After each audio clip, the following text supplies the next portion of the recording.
Oh my gosh, everyone. I have an awesome show for you today. We are going to be talking TV. I have some TV stars, future TV stars. You haven't seen the show, but I have. They haven't seen it either.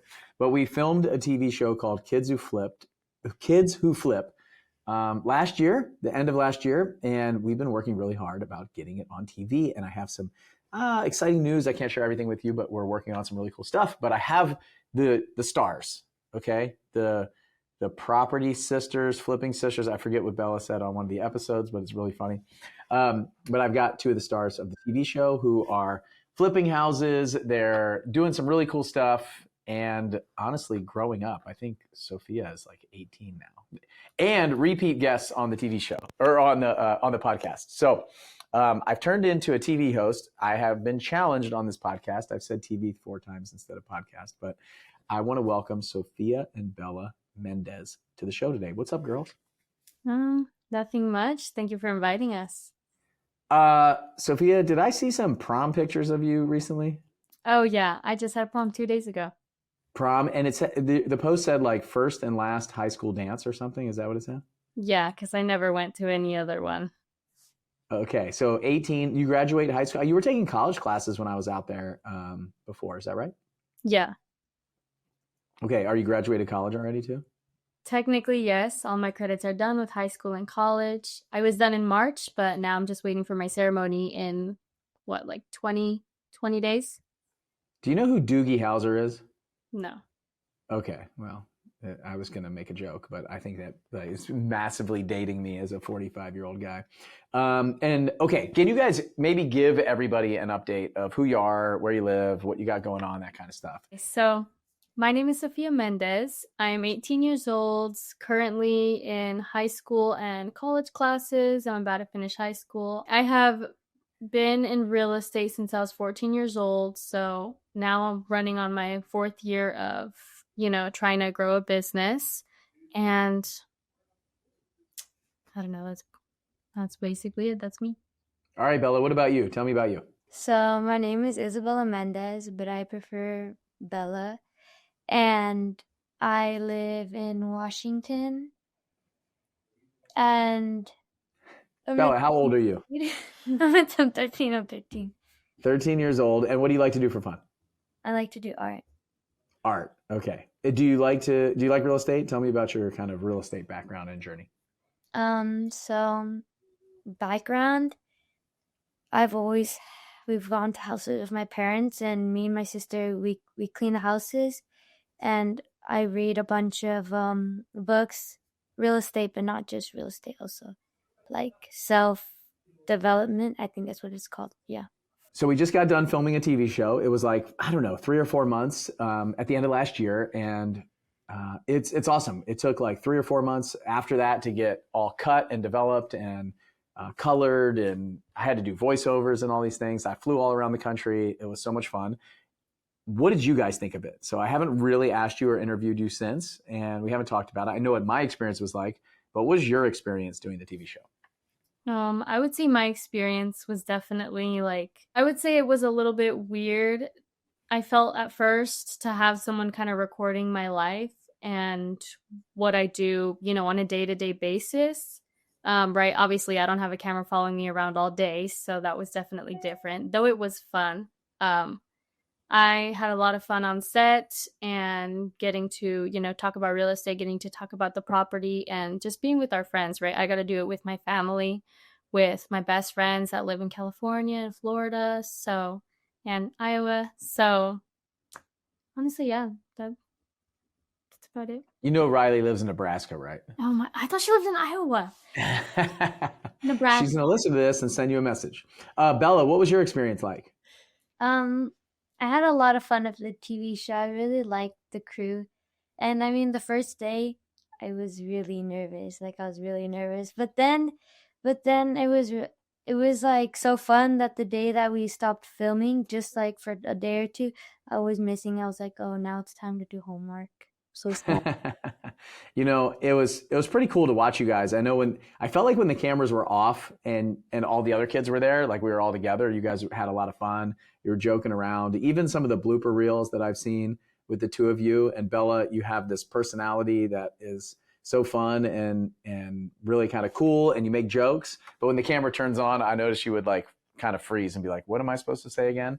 So it was cool to watch. I liked watching you guys work together as sisters. And Sophia, you kind of showing Bella some of the things that were going on inside the house, and then obviously your parents helping and participating. It was just cool to see your family work together. And I'd never been to Washington before, up where you guys live. It's a place called Moses Lake. So, what is there to do in Moses Lake, Washington? To be honest, you're probably asking the wrong people here. We stay at home most of the time. If anything, I go out with friends to the bowling alley or to the movies, to the park. We walk around Walmart. That's about all there is to do here. I'm honestly ready to move. So, Well, there's also the water park, but that's like for when it's hot, and then there's the ice skating ring, and that's for when it's cold. So those are based on temperature, and then movie theater and bowling alley is just always open, but there's like 4 things to do. Well, we had some fun. We did some cool stuff while we were there. I got to go to a party at your family's house. I had a lot of fun doing that, getting to know your aunts and uncles and cousins and things. So, and then one of your cousins joined Teenage Tycoon. That was really cool, and she still shows up. I like seeing her from time to time on some of the calls. Okay, so you guys flipped a house during this. You bought a house, you fixed it up. You added some square footage in the basement. It was really cool transformation that you guys did. What was it like flipping a house kind of as quick as you guys did? Sophia, I know you've done a few houses in the past. What was it like doing it as fast as you guys did? It was like within, I don't know, 6 weeks or something, wasn't it? Or no, it was like 2 weeks. It was like 2 weeks, wasn't it? I'd say the most maybe stressful part of it was knowing that we had like a time frame, and we were a little bit flexible with it, but it mostly needed to get done right because of the TV show. So it was like, if there's a problem, you got to fix it right away. And there was a few little things that came up that we had to fix along the way, but all in all, like we got it done right. Good Like thing. what came up along the way that you guys had some problems and had to deal with? It's okay. I realize we won't give away all the cliffhangers in the show and all that stuff. But what is some of the stuff that came up that you guys had to deal with? For one, the furnace, something happened with the furnace. It like stopped working, so we had to go and fix that. Was it the water? The furnace, I think. It was the furnace. You guys, yeah, furnace. You guys had some like window problems, didn't you? Like we had some like the wrong windows ordered or missing one or something like that. Yeah, I think at one point we, had some type of missing window or something, and then downstairs we were kind of debating the whole time about putting in an ingress window, which in the end we finally did, but that was just a back and forth thing going on during the show. So, And Bella, this is the first house that you've ever flipped. So what was that like working with your sister and doing a project like that? I really liked working with my sister. It was really fun because I like my sister when I'm not working with her, so it was easy. Well, yeah. Nice. Did you learn anything along the way? Yeah, to buy low and make sure your comps are correct. Like my mom always told me, like never buy a house like based emotionally, like do it based on the numbers. So you guys bought the house, you fixed it up, and then let me guess, you sold it the same day. no. Oh, that's not what happened? What That's happened? not what happened. Just now, recently, we are barely getting to sell the house. It honestly sat on the market for a long time. Everything was just really slow here in the Moses Lake area. And I think a big thing that we didn't really think about when we were, fixing up the property is that the fact that it had no garage. And I think that's a big thing for a lot of people, right? With so many bedrooms too. At that point, we turned into a 5-bedroom and there's no garage. Like, it's kind of a con for the property. I think it had a lot of pros, but maybe that overweighted a little bit. And I just think it's definitely a different buying pool when you're trying to sell a house in the 300s, right, or almost 400s. Yeah, in that area for sure. So if you're listening, it's Washington State, you might think like Seattle or one of the bigger cities or something where it's more expensive, but it's more of a moderate or lower price area that I noticed. And then what about, so what is some advice that you would give to people when they're like underwriting their properties or comping a property or something like that? Well, like maybe something, did you guys talk about the garage? Did you think about it, or did it not come up until after you guys got finished renovating it? Yeah, it never really came up until months later when we were realizing that it wasn't really selling.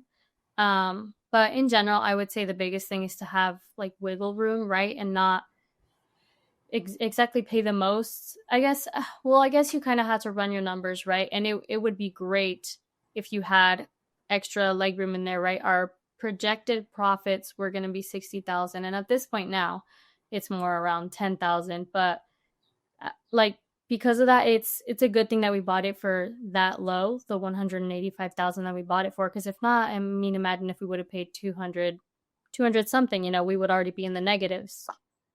Yeah, for sure. So a $50,000 swing, and a lot of that comes from time on the market, right? So as it sits longer, you got to pay insurance, you got to pay taxes, you got to pay utilities, lots of things, price drops, all those things happen over time, right? Listing gets stale, you got to make adjustments. Lots of things can happen, and it can eat your profitability up, right? So one thing that I've learned flipping houses is there's a lot of things that affect a buyer's decision. And so you guys seeing this and experience this garage piece, now you're going to think about that in the future, right? Busy roads, I've seen lack of garage, like you said, maybe a 1-car garage or a carport versus a 2-car garage. What else is in the neighborhood? One thing that I didn't think about when I was there is when you add that many bedrooms like you're talking about, you probably have bigger families. Bigger families have more stuff. More stuff comes with storage, right? And so there's probably not a lot of storage space in there. And like you talked about, missing the garage, it's probably something that's like, that should have been obvious, but it might not in a 3-1 down the road, right? There's other houses around there that didn't have a garage. Probably not a huge deal, smaller family, maybe just 1 car, things like that.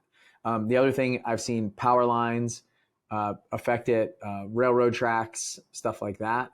I mentioned proximity to a very busy road. If you're on a big, busy road, size of yard, structure of the yard, things like that. When you start thinking about all of that, cemeteries, where they're placed, right? Or what else is around locally. So what did you guys like the whole experience of the show? Like, what did you guys expect, and what was it really like? So give me some like behind the scenes stuff of what you thought it was going to be like and what it was really like. Do you want to go first? Sure. Bella, what did you think it was going to be like? I don't know. I never done anything like that, so there was not much I could expect. But overall, it was really fun. I had a lot really like more fun than I expected I would. You thought it was going to be like really hard work and very demanding, and you had more fun than you expected? Yeah, I thought it'd be really hard and stuff, but then I was just there talking and everything, and I was like, this is actually like really fun. What about you, Sophia? Yeah, I feel like I expected it to be really demanding. You know how you always see the movies about the directors being super rude and yelling at the actors, right? But we had, I think, a really good group. I think they were very understanding and very flexible with our schedules as well. Whenever I had something come up that was mandatory, something for school, they were like, "Oh, don't worry, we'll work around that," right? So, I mean, it was pretty laid back, and there were times, right, where, they were like, "Okay, lock in, girls, you guys have to do this," right? But I mean, most of the time we were just enjoying ourselves, just being ourselves and eating food on set. So They had brownies. Yeah, sometimes Lisa was our director, and she was very rigid. She was very loose most of the time, but when you guys are on take like 13 or 14, she's like, "All right, we need to nail this one. Okay, you got it." And I saw some pep talks for you girls and for me, frankly. There's a couple times where it's drive me nuts. Even that one take inside the living room at your house, I felt like I screwed it up like 10 times in a row. And the hardest part for me is these guys are holding these like really heavy cameras, and so every time I mess up, I'm like, they got to hold the camera for another few minutes. And then I would get in my head, I'd mess up 10 times in a row, and then they got to take a break. And I also, was one of the producers and spending, like investing money, right? And so every time we did that, I was like, "Oh, that's more money. That's more money. That's more money." So what, like then we came to Nashville, like after the houses were finished, we came to Nashville and we did like a wrap party. And everybody was in the same place. We did kind of the first episode and the last episode filming, and filming a lot of that stuff. What did you guys think about that trip to Nashville and some of the wrap party stuff that we did? That was probably my favorite part out of all of the filming. I got to be with my best friends. Off camera, what people didn't see is that we all had a sleepover at our Airbnb. We were all eating pizza and staying up and talking and watching scary movies. So honestly, we're a pretty close group. I think we've all known each other for a few years, and we all get along pretty well. So. Oh, it sounds like there's some dirt there. What do you mean pretty well? Like, who don't you get along with? No comment. No, I'm just kidding. Okay. We get along. Bella, what did you think of that episode? We had a few sleepovers. Like one where just when we went to the hospital. Okay, fine, be like that. So yeah, we did have a sleepover for my birthday, and we had pizza and everything. We watched a scary movie. I felt sick after that pizza, but like it was fun.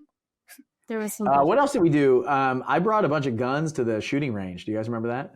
Yeah. What did you guys think about that?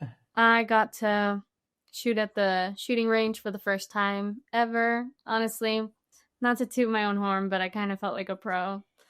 And we got to.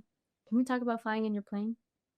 Yeah, we didn't. Yeah, we can talk about that for sure. Okay, yeah, we got to fly in Bilal's plane. Bella didn't that day because she was feeling kind of sick, but still, he was, making it feel like a roller coaster. We would drop a little. It wasn't dangerous. It was just fun. But first time ever. A lot of firsts that week. So yeah, we pulled a couple G's for you guys and flew around. So one thing that most people don't know is, we have some of the filming with the plane, but I wasn't allowed to fly any of the kids during the filming. So I was like, let's take them in the plane. We'll do, the intro and the outro and all that stuff. And then, they wanted some of the footage from the plane, but the insurance company wouldn't let us fly the talent in the plane. So we had to be on the ground and have them walking in and walking out and stuff. But once we were done filming, it was the last day that we went down to the airport and did the filming, and they're like, all right, that's a wrap. We're done. And I was like, all right, now we can take them flying, right? And they're like, well, I guess, yeah, like the show's over, the shoot is done. Like we were pretty much all done. So then I was able to throw them in the plane and take them flying. And so had a great time. That was a lot of fun. I love sharing that with other folks. So when you guys watch the show, when you watch Kitchen Flip, you'll see all this stuff. You'll see exactly what we're talking about. We have wrap party in my barn at my farm. We didn't take the camera crew to the gun range, so we don't have any of that footage. Just some social media footage that maybe we'll put out. But really fun. I had a good time. And the context of the show, we had 3 different houses all around the country. So this one was in Moses Lake, Washington, and then we had 2 houses down in Tampa. So 5 kids flipping 3 houses. So a brother and sister combo out in San Diego that flipped a house in Tampa. Then Ollie Whitefield, who's been on the show before, was in Tampa also for his house. So 2 of them there we filmed. And then we were in Nashville at my farm for kind of the opening and closing of the event. And then Riley Eccles, who is a big part of our 7-figure flipping community, one of the first kids to do a house and get out there with her dad. She was my co-host. So she flew to all the different locations and spent time on set too. So that's kind of the premise of the show. 3 different houses, 5 kids, 1 18-year-old co-host, and we just traveled around the country to document all that. So if you are stuck and you can't move and you can't buy your first house or you can't renovate the house, there were 5 kids that flipped 3 houses on TV in like a couple weeks. So if they can do it, you can do it for sure. What would you guys say? So Sophia, what would you say to somebody who's kind of stuck and is having trouble moving forward or feels like they can't do it because they don't have enough money? Maybe they're too old or they're not old enough or any of these things that are holding them back. What would you say to that person?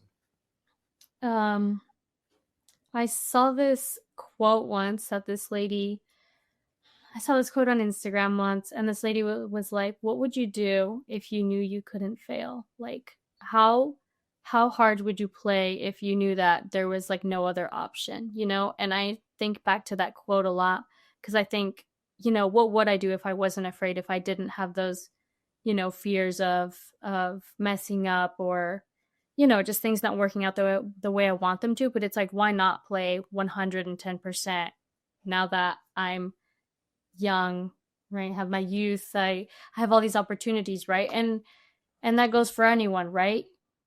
even if you're older, that sounds mean. Even well, so even if you're older, whatever circumstances you're in right now, it's always possible, right? And so many people keep um so many people keep proving that, right? There's so many stories of the underdog that makes it and stuff. So it's very possible, right? You don't have to reinvent the wheel. See what someone else is doing, and if that's what you want to do, literally do exactly what they're doing. Just copy them. It's so much more simple nowadays. Nice. Bella, what advice do you have to anybody out there who's stuck? Um, I feel like sometimes I could get in being stuck, like mentally, and like I feel like it happens, but like a few days ago, I didn't want to go to soccer, but then I did. I was like really scared because I was really scared, and I put all these thoughts in my head that I couldn't do it, or like that it was gonna be really bad, or I'd embarrass myself. But then I went, and it wasn't bad, and like I was doing okay for defense. And I guess life's too short to have fears that stop you. Nice. I like that. That's great advice. Well, you guys have been a part of our Teenage Tycoon program for a few years now. We launched it kind of like subtly launched it 3 years ago or so. It's been going for a little over a year right now officially. And you guys have been, attending the book clubs. You guys were a big catalyst to this. You were doing book clubs and things like that even before we started it with your family and things like that. So what has that done for you? Like, being around the other kids, being a part of Teenage Tycoon, what has that done for your mindset and kind of your belief system? You want to go first? Oh, well, I feel that one of the biggest things that I've taken away from it is reading all the books. I think the book club is probably my favorite part of it. Not that I don't read books on my off time, but it's a lot easier to read it when you're being held accountable for it. And honestly, they're great books with great learning lessons in them. Also, the people that come to speak with us every other Thursday or so is always very inspirational. You get to talk with people, one on one that you would usually never, just see down the street or something. So, I mean, it's cool that we get the opportunity to do things like that, things that we would never normally do. It also creates friendships for when we go to events because they're like, oh, hey, I've seen you on the book club for like a bunch of months now. And then it's cool to meet them and everything. And the books, yeah. I've read books before the book club, and then now I'm in like before this book club, and then I'm reading these now. So I've been reading books for like a few years now, and I really like reading books now. So yeah. I guess. Love it. Go ahead, Sophia. You have something to say? I was just going to say, basically, to sum it all up, it's about the community of kids coming together. All of you guys like-minded and reaching towards something else, something bigger, and you guys can all relate and talk to each other about different things. So the community is a big thing. Yeah, I love it. It was really hard for me to put into words at the end of the TV show how proud I was of you guys, you two, and all the kids, right? And just, it was really incredible to see what you were able to accomplish and your mindset going into it. I don't see that in a lot of adults. Like, the adults are usually pretty stuck in certain areas, or they have experiences in history that stops them or keeps them from getting started, or keeps them from, hitting their potential, right? And so you guys have all this potential, but you also acted on it. It was really cool to watch. And so we don't talk about this program nearly enough at Seven Figure Flipping. We don't talk about our Teenage Tycoon program nearly enough. So if you're listening to this show and you don't know about this, it's my fault, and it's all of our fault for not telling you about it and inviting you in. We have a program called Teenage Tycoon. If you have kids that are 18 and under that need a place to go to learn about money, about finances, about business, about entrepreneurship, about life, about their mindset, you're probably teaching them very, very well. But I can tell you right now, they're not going to listen to you the way they listen to somebody else. I wish my kids listened to me the way they listen to their coach, their football coach, their soccer coach, their scout leader. Like, they get in line, they pay attention. And for me, it's like, this is dad. And so we're probably speaking the same language. We're probably saying the same things, but a lot of times they get in a room like this and they're willing to lean in and learn. And it's really cool to watch these kids come alive. So the ideal ages are about 12 to 18. If you have, somebody 9, 10, 11 who's really advanced, interested, excited to read books, to get around other kids that are, trying to just be better in life, right? In general, that's what this program's about. We do an in-person event. We do virtual events on Zoom on Thursday nights. We do book clubs twice a week. We do a book club, and we read a new book every single month. We have facilitation. We have great trainers and instructors. We have video courses and trainings that go into finance, into money, into business. We have a business course, and we have a real estate course. So we just built out a rental property course that's really, really cool. So a lot of stuff for these kids to focus on. And honestly, it's great for the parents to go through too. The best families, the ones that are most engaged, are going through this together as a family. It's really cool to watch. So, and Sophia and Bella, your family is right up there. You guys are doing it together. You're on the calls, you participate as a family. That's the way that I designed this course to be. So we have an event coming up. If you want to check it out, June 19th and 20th, it's called our Teen Wealth Workshop. And we'll put a link in the bio. We'll put a link in the email that goes out here. And if you're not getting emails, if you're listening to this somewhere or you're seeing it on social media, you can just email us at info@7figureflipping.com. So info@7figureflipping.com. And I would love to invite you to the Teen Wealth Workshop with you and your family. So primarily it's for our members, but it's also open. There's tickets for sale. It's until we cap out. Once we cap out, that's it. It'll be full. And I only have room for 220 people in my office. So I need to figure out how to get a better office, get a bigger event center. But really excited about this Teen Wealth Workshop. I got a killer keynote speaker that's going to come talk to the kids, and you parents are going to want to be in there for that too. And then I also train with the parents while the kids are doing breakout sessions. So if you want to learn more about money, real estate, finance, it's a huge Ask Me Anything opportunity for me. Go to my farm, we have fun. And I don't know if I can announce this. Maybe I shouldn't. But we might watch an episode of the show at the event. So this lights, camera, take action concept that we're putting together for this event is going to be really cool. So if you're interested in the Teen Wealth Workshop and you want to get your kids involved, just like Sophia and Bella are involved in the business and starting to get into houses and rentals and all the cool stuff that they've done and are going to continue to do, join us at the Teen Wealth Workshop. And then if you can't make it, that's cool. Go to teenagetycoon.com, check it out, and apply to book a call there to learn more about the program. Girls, do you have anything else to say before I wrap the show up? Is there anything you want to hear? There's nothing I want to hear. I'm grateful for you guys taking the time to come on. I'm excited for your future. It was really, really cool being with you and experiencing Moses Lake, Washington twice. I flew out there twice. It's cool to see where you guys grew up, get to know your family, spend time together, and just kind of laugh and hang out with you guys. And to see you bond as sisters. Even though, and on the show, Bella tells a story, her sister fired her. So. Oh, yeah. And behind the scenes really of the cool. show, I accidentally punched her in the face. Really? You did what? Where I punched your nose? Oh yeah, I said that she had to give me like food or something because I wanted like something out of that. You were recording meanwhile, and behind you, I accidentally punched her. She's always messing around. She's like, I'm gonna punch you, and then she does. Oh, well, I have to check out that footage. Well, hey, I'm grateful for you guys and your family and everything that your parents have done for you guys. And they literally pour into you. It's so cool to watch. And so parents out there, if your kids are not really like engaged and involved in the business and you want them to be, I really encourage you. Like Teenage Tycoon is a cool place to open the opportunity for them. And then if your kids are really engaged and really excited about it, obviously they're going to flourish in there. So we got a really cool community, got some great kids, got some great families, and would love to invite you in. So you can go to teenagetycoon.com, check it out, and then all the Teen Wealth Workshop information will be in the email, will be in the show notes, and I'll see you on the next show. Have a great day. Bye.